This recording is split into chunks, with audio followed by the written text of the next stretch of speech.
Alright guys, welcome back. Today we're going to look at a few 3D camera techniques. I have went into Photoshop and I have cut out some assets. So if we toggle him off, he's been cut out of the shot. I've used the content aware fill to fill in the mountain. I'm going to parent the bloke to the mountain.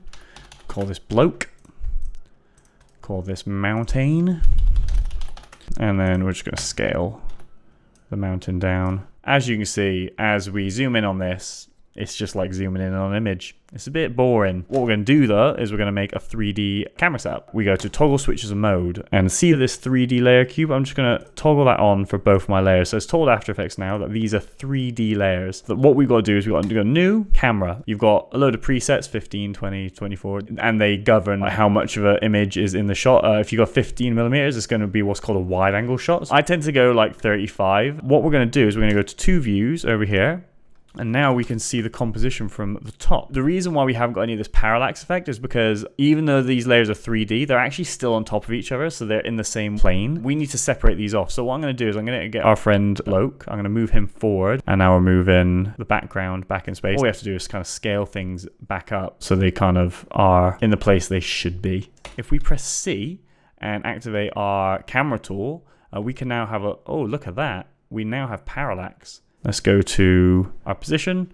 We'll toggle the position on there, and then we'll just take the C tool and we'll come around there and maybe zoom in as well. I mean, we're cooking with fire. Right away, we're cooking with fire. Let's add a few more things into the shop, because this is the beauty of 3D layers. The more we add in, the more we're going to sell this effect. So I downloaded some atmosphere. Let's maybe put this behind Jerry. Let's go toggle switches and modes, and let's do some screening. And of course, we need to make this a 3D layer as well. That's quite cool. That's nice. That's giving our image a little bit more energy. I've also downloaded Sun. Let's go ahead and add that in. This one is going to have to go right at the back with our mountain. Let's go screen. Nice. And that's cool, doing some cool things to the mountain. But obviously we can see the edges. So because it's just a sky, I'm going to do a very basic mask with this ellipse tool.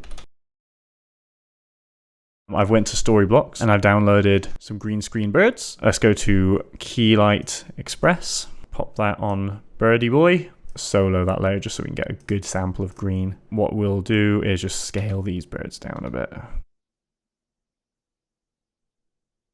which is really useful on the 3D camera as depth of field. For those of you who don't know, depth of field on a camera is basically how blurry the background is. Let's go to our camera options, and we're going to go depth of field, and we're going to trigger that on. We're going to up the aperture. And as you can see straight away, our friend over here is blurry. But that's because we're not focused on him. So we just need to keyframe our focal distance. So maybe we're going to want to start focused on the background and have it change to Jerry. So there we have it, guys. That is a 3D composition that we've made, our first 3D composition, and it looks pretty good. Hopefully you can see the power of 3D layers within After Effects. We'll keep coming back to them and we'll keep using them because they're so good and they add so much cinematic value to our animations. Yeah, get used to your 3D layers, and then we'll get into slightly more advanced stuff in successive videos. So thanks for watching the video, and I will see you guys next time.